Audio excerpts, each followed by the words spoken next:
Aujourd'hui, nous allons vous parler de Delta ESSEC.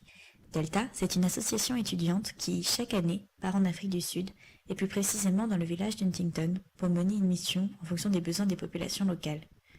Cette action est rendue possible chaque année grâce au partenariat historique réalisé depuis la création de Delta avec Swavana, une association locale menant déjà des actions pour les populations de Huntington et de quelques villages environnants. Grâce à ce partenariat, nous pouvons déterminer les besoins sur place et voir comment les projets déjà réalisés évoluent par la suite. Des actions diverses ont déjà été menées, comme par exemple la réalisation d'un centre pour handicapés ou la rénovation de l'aire de jeu qui existe au sein du village. Ces actions ont été conséquentes et ont permis de mettre en place des infrastructures servant à plus de 300 enfants, mais aussi plus globalement à la population de tout Huntington. Au fur et à mesure des années, nous avons pensé et mené des projets en commençant par ce qui nous semblait être le plus urgent, construction de sanitaires, d'une maison de retraite, pour ensuite concevoir des projets qui permettraient aux habitants de Huntington non seulement d'améliorer leur présent, mais aussi de véritablement préparer leur avenir. C'est pour cela que pour la mission 2019, nous avons décidé de mener un projet en lien avec les problématiques éducatives. La question de l'éducation en Afrique du Sud est très prégnante. Il y a un très grand écart entre un système privé, avec un enseignement de meilleure qualité et fréquenté par les élites du pays, et un système public, avec des moyens beaucoup plus modestes et où le taux de décrochage scolaire est très important. Plus de la moitié des enfants de la région du Limpopo ne finissent pas leur scolarité. Ainsi, beaucoup d'enfants ne peuvent pas espérer intégrer une université par manque de moyens, de résultats, ou parce qu'ils n'ont jamais envisagé un tel avenir.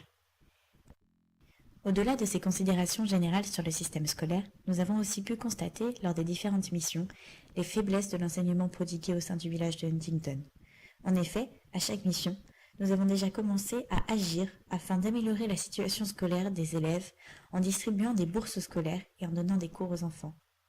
Mais lors de ces cours, nous nous sommes rendus compte du manque de matériel pédagogique, avec parfois un stylo pour 3 enfants, et aussi du manque de motivation de certains professeurs qui n'assurent pas un suivi de qualité, car ils espèrent surtout être mutés dans une plus grande ville. Mais l'éducation est bien un domaine phare, permettant aux populations de Huntington d'améliorer leur situation et de gagner en autonomie. Promouvoir une éducation de qualité au sein du village leur permettrait véritablement d'envisager un futur meilleur. Et comme le disait le père de la nation sud-africaine, Nelson Mandela, l'éducation est l'arme la plus puissante que l'on puisse utiliser pour changer le monde. Cette année, nous nous sommes donc engagés sur un projet avec une forte dimension éducative, la construction d'un Learning Center. Il s'agit donc d'une bibliothèque en partie numérique qui sera installée au sein du village de Huntington. Nous voulons grâce à ce projet que les enfants disposent d'un espace de travail doté de livres, d'ordinateurs et d'un espace doté d'une télévision et de livres de divertissement. Le but de ce projet est de créer un espace d'émulation dans lequel les enfants apprennent en autonomie et avec plaisir. Mais l'aménagement du Learning Center demande des moyens plus importants. L'achat des ordinateurs et d'une télévision, le paiement de l'abonnement Internet et l'installation de MOOCs représentent nos postes de dépenses principaux.